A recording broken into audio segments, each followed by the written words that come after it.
اور اجل ایک مدت مسمن مقررہ ہے عندہ اس کے پاس، اس کے علاوہ ایک اور مدت بھی اس کے ہاں طے ہے. وہ کون سی مدت ہے؟ قیامت. آج مر گئے تو معاملہ ختم نہیں ہو گیا، سارے کیس ری اوپن ہوں گے قیامت کے دن. اس دن یونیورسل لیول پر فیصلہ ہوگا. لہٰذا دنیا میں کبھی بظاہر حوصلہ شکنی بھی ہو، ناقدری بھی ہو، آپ ہی کے ساتھ ظلم کیا جائے اور آپ ہی کو مجرم کردہ نہ جائے تو مت گھبرائے، کوئی بات نہیں. ایک دن آنا ہے جب ہر معاملہ کرسٹل کلیئر ہو جائے گا. اس دن کے لیے صبر کریں. اس دن مظلوم ہونا ظالم ہونے سے بہتر ہے کہ نہیں؟ ہے نا؟ اس دن کے لیے صبر کریں، اور صبر کرنے والوں کے لیے بے حد اجر. اور پھر صبر کیسے ہونا چاہیے؟ صبر جمیل. شاباش، صبر جمیل. صبر جمیل میں کیا کیا ہوتا ہے؟ آغاز میں کیا جائے، واویلا مچانے کے بعد میں، اور آپ کے انداز سے، آپ کی گفتگو سے، آپ کے چہرے سے، آپ کی باڈی لینگویج سے آپ کا غصہ ظاہر نہیں ہونا چاہیے. اگر منہ بند کر لیا اور چیزیں اٹھا پٹکی تو پتہ تو چل گیا کہ غصہ آیا ہو. پی گئے نا، زمین کو کبھی پیتا دیکھے؟ کیونکہ اللہ رب کریم نے صفت بیان کی والکاظمین الغیظ، اور کاظم ہوتا ہے پی جانے والا. تو زمین پہ کوئی چیز گرتی ہے تو اس کو پی جاتی ہے. تو کیسے پیتی ہے؟ اس کے نام و نشان کو مٹا دیتی ہے. تھوڑی دیر بعد زمین ڈرائی ہو جاتی ہے، کچھ باقی نہیں رہتا. آپ ڈھونڈ نہیں سکتے کہ کہاں پہ کچی زمین پہ کہاں گرا تھا، ہے نا؟ تو بس اسی طرح پی جانا، چوس جانا، نشان بھی ختم کر دو، چھوڑ دو اس کے لیے جو ہر راز سے آگاہ ہے نا. تو بس پھر معاملہ اس کی طرف جب لوٹا دے، کہہ کر تو دیکھیں اللہ جی یہ معاملہ میں نے آپ کے حوالے کیا، اور پھر اس پر صبر کریں. اور کس طرح صبر کریں؟ میں پھر عرض کر رہی ہوں، آپ کی گفتگو سے، آپ کی بات سے، آپ کے انداز سے، آپ کی باڈی لینگویج سے، آپ کی چال سے وہ رنج، وہ غم، وہ غصہ جھلکنا نہیں چاہیے، کیونکہ آپ وہ معاملہ اللہ کے سپرد کر چکے. آپ کے اخلاق میں فرق نہیں آنا چاہیے، تبھی تو ٹیسٹ ہوتا ہے. اچھے حالات میں تو سبھی اچھے ہوتے ہیں، یہ کون سا کمال ہے؟ یہ تو کتے میں بھی صفت پائی جاتی ہے کہ کوئی اس کے سر پہ ہاتھ پھیرے تو دم ہلا دیتا ہے. یہ کون سا کارنامہ ہے؟ ہاں، جب آپ کو ستایا گیا تب اخلاق میں فرق نہیں آنا چاہیے. جب آپ پر الزام لگایا گیا تب اخلاق میں فرق نہیں آنا چاہیے. جب آپ ہی کے ساتھ زیادتی کر کے آپ ہی کو مجرم بنایا جائے تب اخلاق میں فرق نہیں آنا چاہیے. تب چھوڑ دے معاملے اللہ کو. اور جو اللہ پر معاملہ چھوڑتے ہیں پھر اللہ ان کے معاملات سنبھال بھی لیتے ہیں. چھوڑ کر تو دیکھیں، ٹھیک ہے؟ تو حوصلہ پیدا کرنا. جی جی ہاں، صرف جلانا نہیں، جلا کے رکھنا کمال کی. خزاں کی رت میں گلاب لہجہ بنا کے رکھنا کمال یہ. نفرتوں کا نصاب پڑھ کے محبتوں کی کتاب لکھنا، نفرتوں کا نصاب پڑھ کے محبتوں کی کتاب لکھنا. کٹھن ہے کتنا خزاں کے چہرے پہ داستان گلاب لکھنا، لیکن لکھنا تو ہے نا. تو اللہ فرماتے ہیں انسان کو پیدا کیا، اس کو صلاحیتیں دی، پھر اسے ایک مقررہ وقت کی زندگی دی، اور اس کے بعد ایک آخری مدت بھی رکھ دی گئی، یعنی قیامت، اینڈ آف ٹائم. عندہ جو اسی کے پاس ہے، یعنی اس کا علم اللہ ہی کے پاس ہے، کوئی دوسرا نہیں جانتا قیامت کب آئے گی. ثم پھر انتم تم ہو تمترون شک میں پڑے ہوئے، تم پھر بھی شک میں پڑے ہوئے ہو. کس کے بارے میں؟ قیامت کے بارے میں. کیونکہ مخاطب ہیں کفار مکہ، مشرکین عرب، اور عرب یہ مانتے تھے کہ انسان مر کر ختم ہو جائے گا، دوبارہ کبھی نہیں اٹھایا جائے. اٹھانے کا تصور نہیں تھا ان کے. وہ کہتے تھے یہی زندگی بس زندگی. تو اللہ نے کہا تم اس قیامت کے بارے میں شک میں پڑے ہو جس کے آنے کی اطلاع ہم دے رہے ہیں تمہیں، اس کے متعلق شبہ کا شکار ہو. تو قیامت تو آ کر رہے گی. یہ علم غیب ہے لیکن اس کو ماننا ضروری ہے. واللہ وہی اللہ ہے فی السماواتی جو آسمانوں میں ہے وفی الارض اور زمین میں ہے. وہی ایک اللہ ہے جو آسمانوں میں بھی رب ہے اور زمین میں بھی رب ہے. اس کے سوا کوئی دوسرا رب موجود نہیں ہے, ایک ہی الہ ہے. یعلم وہ جانتا ہے سرکم تمہاری پوشیدہ باتیں و جہرکم تمہاری ظاہری باتیں و یعلم وہ جانتا ہے ما تکسبون جو تم کماتے ہو.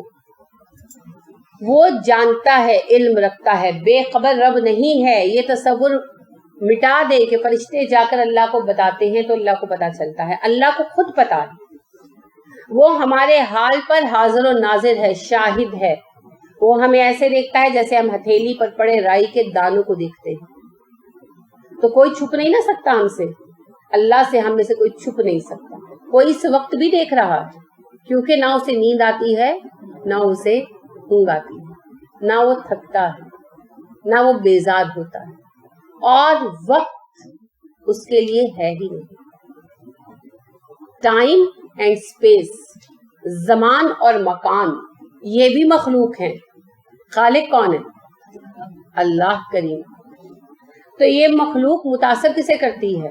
ہمیں, دوسری مخلوقات. ہم متاثر ہوتے ہیں زمان اور مکان سے, وہ اپنے خالق کو متاثر نہیں کرتے. لہٰذا یہ جو سوال ہے نا کہ اربوں سالوں سے کائنات چل رہی ہے تو رب کریم دیکھ دیکھ کر تھکا نہیں, وہ اربوں سال ہمارے ہیں, ہے نا.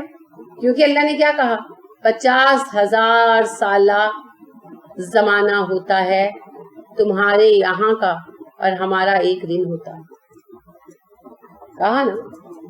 تو اتنے طویل زمانے کے فرق کے ساتھ اگر آپ غور فرمائیں تو وہاں تو ایک دن یا چند دن ہی گزرنے کے برابر وقت ہے نا. اور پھر سب سے بڑی بات یہ ہے کہ وقت اللہ پر اثر انداز نہیں ہوتا. وقت ہمارا مسئلہ ہے, یہ ہمیں تھکاتا ہے, ہمیں بوڑھا کرتا ہے, اللہ کو متاثر نہیں کرتا. وقت بھی مخلوق ہے اللہ. تو لہٰذا اللہ کریم بذات خود ہمیں دیکھ رہے ہیں, ہمارے اعمال سے آگاہ ہے, ہماری ایک ایک حرکت اللہ کی نظروں میں ہے. یہ نامہ اعمال تو حجت کے لیے لکھوائے جا رہے ہیں تاکہ قیامت کے دن ہم اپنے نامہ اعمال پڑھ کر اپنے اعمال کو جانیں. تو وہ رب جانتا ہے, کیا جانتا ہے؟ ہر بات, خواہ وہ پوشیدہ ہو یا ظاہر. اور ہماری کمائیاں جانتا ہے. کمائی کیا ہوتا ہے؟ تو وہ پوشیدہ اور ظاہر میں تو آ گئے, تو پھر علیحدہ ما تکسبون کا کیا مطلب ہوا؟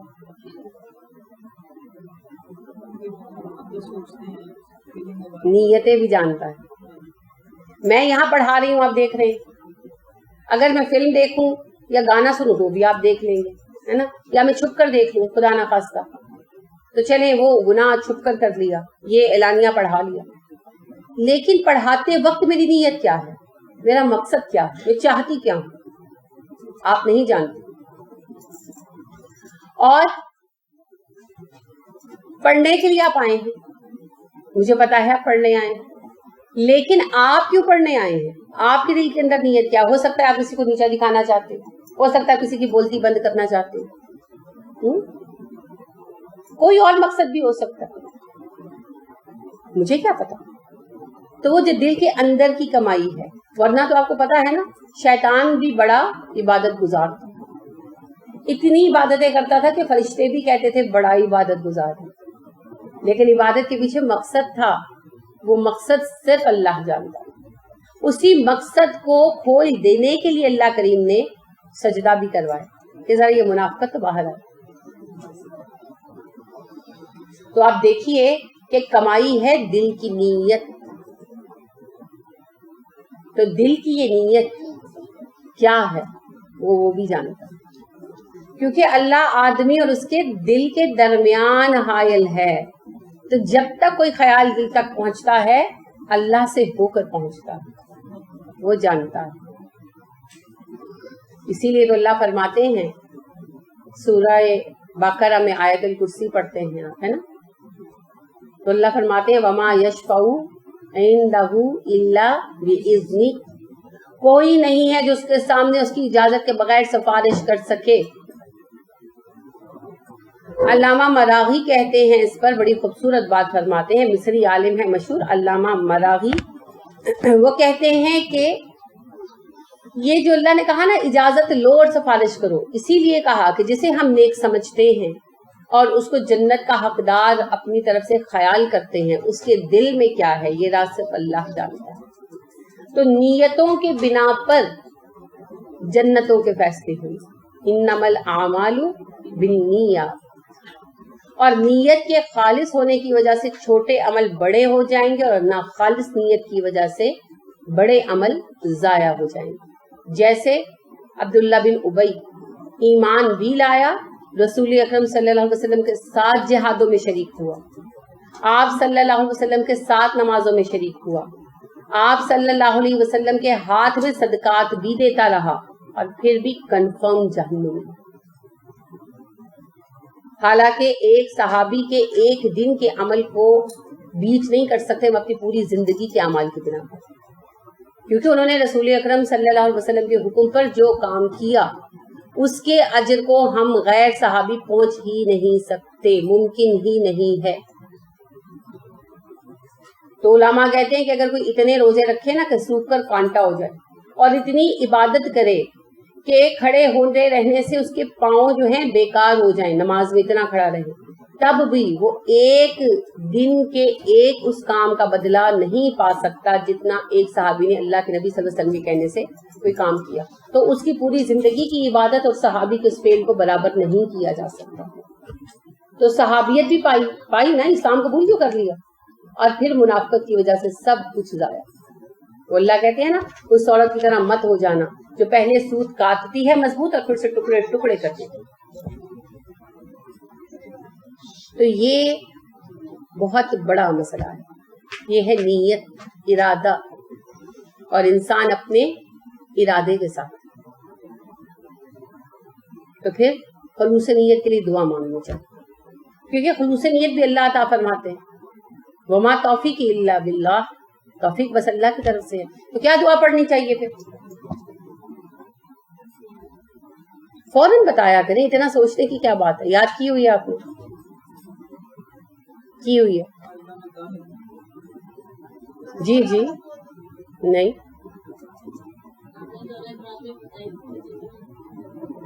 اللہم طہر قلبی من النفاق وعملی من الریا ولسانی من الکذب وعینی من الخیانہ فإنک تعلم خائنۃ الأعین وما تخفی الصدور۔ تو یہ بڑی اہم دعا ہے، جنہیں آتی ہے انہیں پتہ نہیں یہاں پڑھنی ہے۔ ایسے ہی ہے کہ جیسے آپ کے پاس دوائی موجود ہو بیگ میں اور آپ کو یہ نہ پتا ہو کہ یہ کس درد میں کھانا ہے اور درد سے تڑپتے رہے۔ یہ دعا پڑھا کریں، بڑی قیمتی دعا ہے، بہت قیمتی دعا ہے، ٹھیک ہے۔ پھر اور بھی ہیں ویسے دعائیں تو، لیکن مجھے یہ ذاتی طور پر بہت پسند ہے۔ اللہم انی اعوذ بک من النفاق والشقاق ومن سوء الاخلاق، چھوٹی ہے آسان۔ اللہم انی اعوذ بک من النفاق والشقاق ومن سوء الاخلاق، یہ تو 3 الفاظ ہیں، آپ کو ویسے ہی آ جانی چاہیے کہ نہیں؟ یا مقلب القلوب ثبت قلوبنا علی دینک، یا مصرف القلوب صرف قلوبنا، یا قلبی بھی کہہ سکتے ہیں، الی طاعتک، الی الف کے ساتھ والا الی، پہلے میں علی ہے عین والا، علی دینک، اس میں الی ہے طرف، الف لام اور یہ۔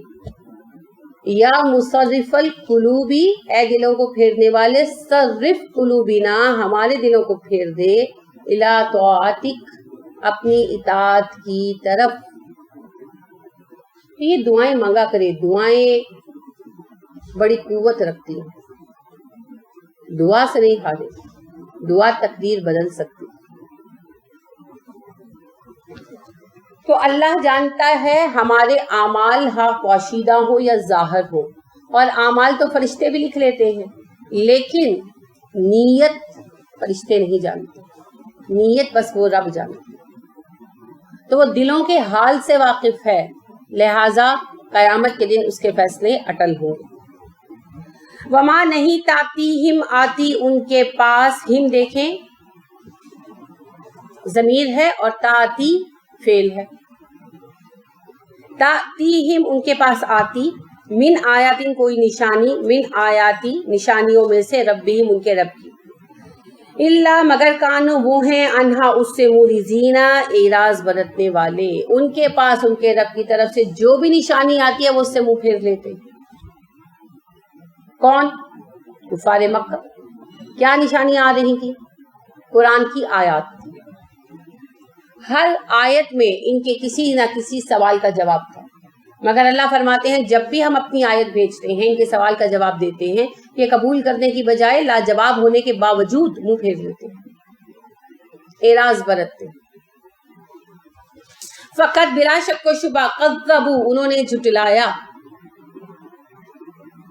بالحق کی حق کو، گال پر جب شد آ جاتا ہے تو مطلب ہوتا ہے شدت سے جھٹلانا، لما اس کے بعد جبکہ جاءہم وہ آ چکا ہے ان کے پاس، جاء فعل ہے، ہم ضمیر ہے، بے شک ان لوگوں نے حق کو جھٹلا دیا اس کے بعد کہ حق ان کے پاس آ چکا تھا، حق کے آنے کے بعد اسے جھٹلایا۔ قرآن آ گیا، قرآن کو سمجھا، قرآن میں نہ سمجھ میں آنے والی کوئی بات نہیں، ٹھیک ہے۔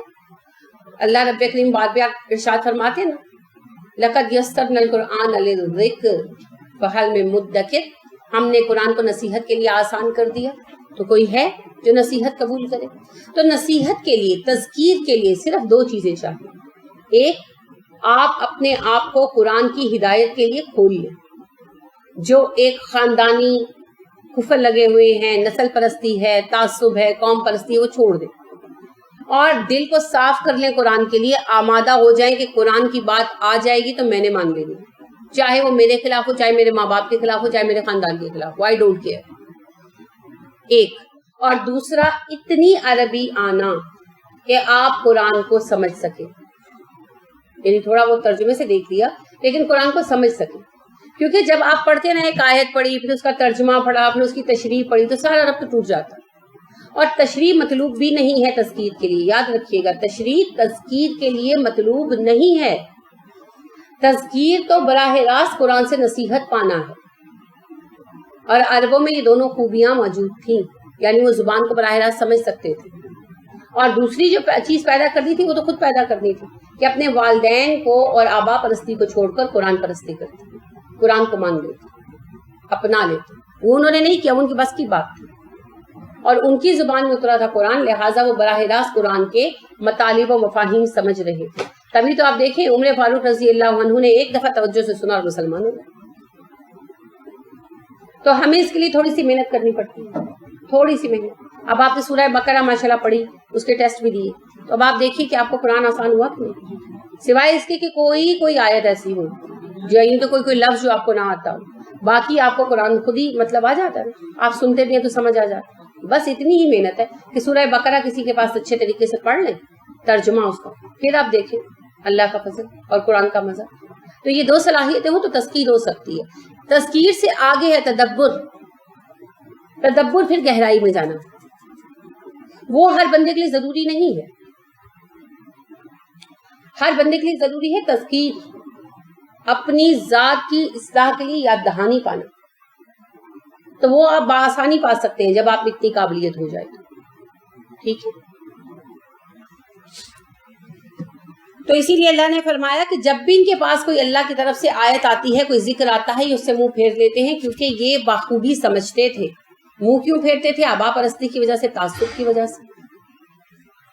فقط بلا شک و شبہ کذبوا انہوں نے جھٹلا دیا، بالحق کی حق کو، لما جاءہم ان کے پاس آ جانے کے بعد، انہوں نے حق کے آ جانے کے بعد اسے جھٹلایا۔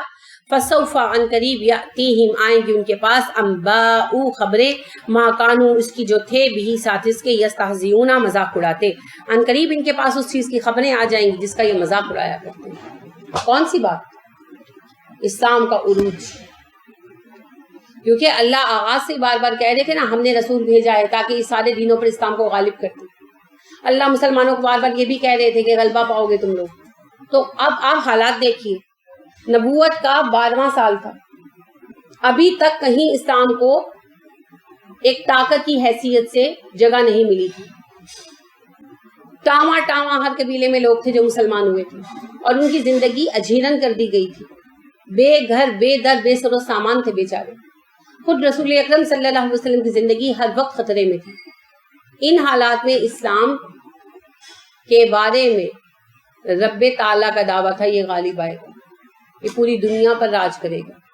تو اس پر استہزاء اڑاتے تھے، ٹھٹھا اڑاتے تھے. اچھا مسلمانوں کو یہ بھی اللہ وعدے کر رہے تھے تمہیں میں دنیا دوں گا، تمہیں مال غنیمت دوں گا، تمہیں دولتیں دوں گا، تمہارا روب ڈال دوں گا کافروں کے دلوں میں. اب یہ ہنستے تھے کہ ان چند لوگوں کے لیے یہ باتیں ہوں گی، ان حقیر افراد کے لیے. اسی پر اللہ فرما رہے ہیں آج جس کا تم مذاق اڑا رہے ہو کل تمہیں اسی کی طلاق ملے گی. تو ملی، حق ہوا، اسلام غالب آیا. آج اسلام مغلوب نہیں ہے، آج مسلمان مغلوب ہے. پہلے مسلمان ڈھونڈ کر تو لائیں، ہے نا. یوں تو سید بھی ہو، مرزا بھی ہو، افغان بھی ہو، تم سبھی کچھ ہو، بتاؤ تو مسلمان بھی ہو. اور یہ بہت سچی بات اقبال کہتے ہیں، تم یہ کہتے ہو کہ ہو گئے مسلم نابود، ہم یہ کہتے ہیں کہ تھے بھی کہیں مسلم موجود. تو آج ہم لوگ جو تباہی اور بربادی کا شکار ہے، اور ہم ساتھی کہتے ہیں جی مسلمان ہونے کی وجہ سے ہیں، نہیں. مسلمان پیدا ہو کر مومن نہ بننا وہ جرم ہے جس کی وجہ سے ہم یہ سزا کاٹ رہے ہیں. مسکنت اور محتاجی، ذلت و مسکنت اللہ نے کہا نا ہم نے ان ڈیلی اس وقت بنی اسرائیل پر جب انہوں نے قرآن اپنی کتاب پر عمل چھوڑ دیا تو ہم نے چھوڑا تو ہم پر بھی ذلت اور مسکنت لاگو ہو گئی. اس کا سبب نہ افراد ہے نہ تقدیر ہے، اس کا سبب ہمارے اعمال ہیں. یہ جو کچھ ہم کما رہے ہیں اپنے ہاتھوں کی کمائی ہے، اپنی بوئی ہوئی فصل ہے جسے کاٹ رہے ہیں. آج پلٹ آئیں، آج سب کچھ ٹھیک ہو جائے گا. اسلام مغلوب نہیں ہو سکتا.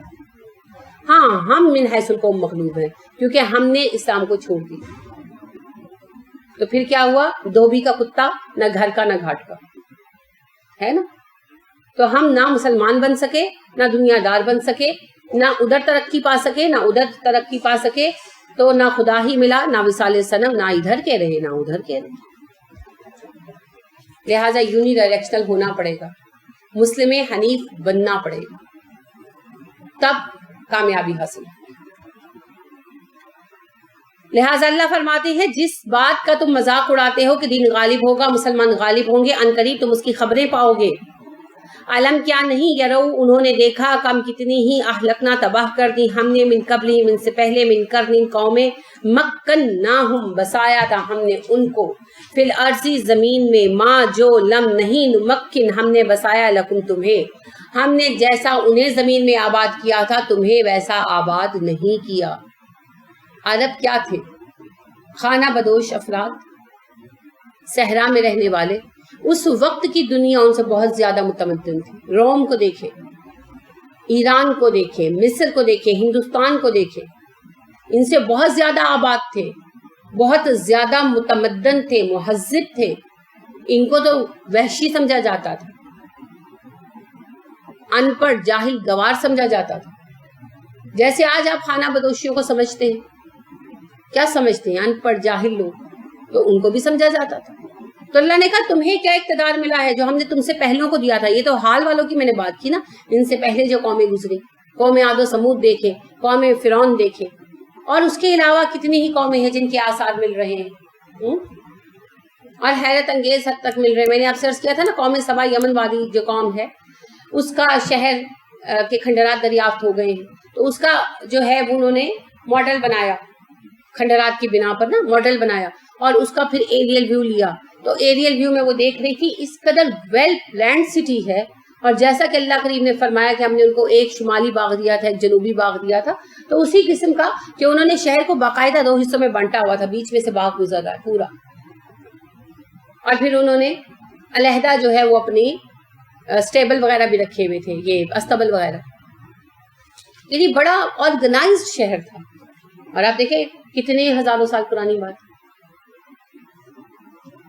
پومپے کو دیکھیں کس قدر متمدن شہر تھا. پومپے کا پتہ ہے نا، اٹلی کے قریب کا ایک شہر ہے, تو یہ تباہ ہو گیا تھا, اس کو کھود کر نکالا گیا ہے.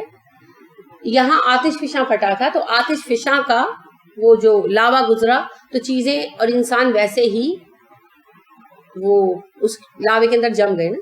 تو اب لاوا ہزاروں سال میں ٹھنڈا ہو گیا, کھود کر نکالا گیا, تو انسان وغیرہ ویسے ہی نکلے, ایسے لگتا ہے مجسمے ہیں, ٹھیک ہے, جانور بھی اور چیزیں بھی, وہ سب کچھ اس کے اندر سٹور ہو گیا. تو وہی کہ اس قدر آرگنائزڈ شہر بنا ہوا ہے کہ رتھوں کے چلنے کے لیے باقاعدہ ٹریک ہے, جس طرح ہماری ریل ٹریکس ہوتی ہے نا, ریلوے ٹریک ہوتے ہیں, اس طرح انہوں نے رتھوں کے چلنے کے لیے ٹریک بنائے ہوئے تھے. باقاعدہ پختہ سڑکیں ہیں, کورڈ نالیاں ہیں, صاف ستھرے گھر اور علاقے ہیں, اور الیکشن کی کمپین وہاں چلائی جا رہی تھی, جس کے وہاں پر اشتہار بھی لگے ہوئے ملے کہ یعنی اس کو ووٹ دو, اس کو نہ دو. اندازہ کریں کہ ہماری طرح بلکہ ہم سے بھی شاید زیادہ مہذب لوگ تھے, لیکن عیاشی ان میں اتنی بڑھ گئی تھی قوم لوط کی طرح, تو عیاش بہت زیادہ ہو گئے تھے, اسی کی بنا پر ان پر عذاب بھی آیا کہ جو جس حالت میں تھا اسی حالت میں وہ ہمارے لیے ایک یادگار بنا دیا گیا, وہ اسی حالت میں جم گیا لاوے کے اندر. تو جس طرح سیکس کر رہے ہیں, جو بدکاری کی حالت میں مرے, وہ اسی کے طرح کے اسی طرح. اب آپ یہ دیکھیے کہ وہ 5000 سال پہلے کی بات ہے, پومپے کی تباہی 5000 سال پہلے کی بات ہے. تو آپ دیکھیے کہ اس شہر کی تباہی سے پہلے یہ شہر کیسا سویلائزڈ شہر تھا. یہی بات اللہ کہہ رہے کہ تم کہتی ہو کہ تمہیں ہم نے بڑی قوت دی ہے, تمہیں ملا ہی کیا ہے, ہم نے تم سے پہلوں کو تم سے بھی زیادہ آباد کیا تھا. ایک اور موٹی سی بات دیکھ لیں, ہم لوگ سائنس میں بہت آگے ہیں الحمدللہ, اللہ نے بہت علم دیا ہے, مگر آج تک ہم نہیں جان سکے کہ اہرام مصر کیسے بنائے گئے. یہ نہیں جان سکے کہ اہرام مصر کے پتھروں کو جوڑنے کے لیے کون سی چیز بطور مسالہ استعمال کی گئی, جو آج تک ڈھیلی نہیں پڑی. ہے نا حیرت انگیز بات, پتہ نہیں ان کے پاس کون سی ٹیکنالوجی تھی, کس طریقے سے وہ کام کرتے تھے. پھر ایک اہرام مصر کی بات نہیں ہے, آپ دیکھیں کہ انکا والے جو ہیں امریکہ, لاطینی امریکہ کی جو پرانی قوم ہے, تو ان کے جو عبادت گاہوں وغیرہ کے یعنی ملی ہیں, تو وہ بھی بہت بڑی بڑی ہیں, ہزار سیڑھیاں چڑھ کر پلیٹ فارم بنے ہوئے ہیں, ان کے اوپر بڑی بڑی عبادت گاہیں بنائی گئی ہیں, اور وہ بھی بڑے بڑے پتھروں کو جوڑ کر بنائی گئی. اب بہت بڑا سوال ہے کہ اتنے بڑے اونچے اور بڑے ہیوج بھی اور بلند بھی جو پلیٹ فارم ہے وہ کیسے بنائے گئے, اور پھر ان کے اوپر اتنا بڑا بڑا پتھر کیسے پہنچایا گیا, ان پتھروں کو کیسے جوڑا گیا کہ اتنے ہزاروں سال کی بارشیں اور موسمی حالات بھی انہیں متاثر نہیں کر سکے, وہ ایز اٹ از کھڑے. آپ دیکھیں کہ مغلوں کے بنائی ہوئی عمارتیں موجود ہیں, مگر ٹوٹ پھوٹ کا شکار ہیں, لیکن یہ اس طرح بنائے گئے پتھروں سے کہ ابھی تک منہدم نہیں ہوئے. کیوں, کس طرح تحقیق ہو رہی, آئے دن نئی باتیں جو ہیں وہ سامنے آ رہی ہے. ابھی آپ کو پتہ ہے ٹرائے کا شہر دریافت ہوا ہے, ٹرائے کا پتہ, ہیلن آف ٹرائے, کہانی پڑھی ہوگی, مووی دیکھی تھی, چلیے آئندہ نہ دیکھیے گا. ہیلن آف ٹرائے مشہور داستان ہے. تو ٹرائے کا شہر کے کھنڈرات, یعنی کہ ایک شہر دریافت ہوا زیر آب, اب اس کو نکالا جا رہا ہے, کھودا جا رہا ہے, اور امکان یہ ہے کہ یہ ٹرائے کا شہر ہوگا. پھر آپ کو پتہ ہے اسکندریہ ڈوب گیا تھا, کلوپیٹرا کا شہر, سکندر اعظم نے اسے آباد کیا تو اسکندریہ کہلاتا تھا. اس کے بھی اب کھنڈرات جو ہیں وہ نکالے جا رہے ہیں, دریافت ہو گئے ہیں. ابھی کھدائی میں دیکھیں کتنا عرصہ لگتا ہے. ایسا عظیم الشان شہر ہے کہ دیکھ کر انسان حیران ہو جاتا ہے. اور ٹرائے کے شہر کے بارے میں تو طویل عرصہ بحث یہی تھی کہ آیا یہ ہیلن آف ٹرائے کی کہانی حقیقت ہے, اور ڈی سی کی جو وال ہے یہ حقیقت بھی ہے یا یہ فسانے ہی فسانے. ہومر نے ایویں لکھی ہے, لیکن اب ٹرائے کا شہر دریافت ہو گیا, اور کیا شہر ہے, اور ایسا برباد ہوا کہ اللہ اکبر. تو اب آپ دیکھیے کہ کیسی کیسی قومیں آباد تھیں, کیسی کیسی ان کی عظمتیں تھیں, کیسے کیسے شاہکار تھے. تو یہی اللہ فرمان ہے کہ ہم نے انہیں تباہ کر دیا, تمہاری کیا اوقات ہے, تمہاری کیا حیثیت.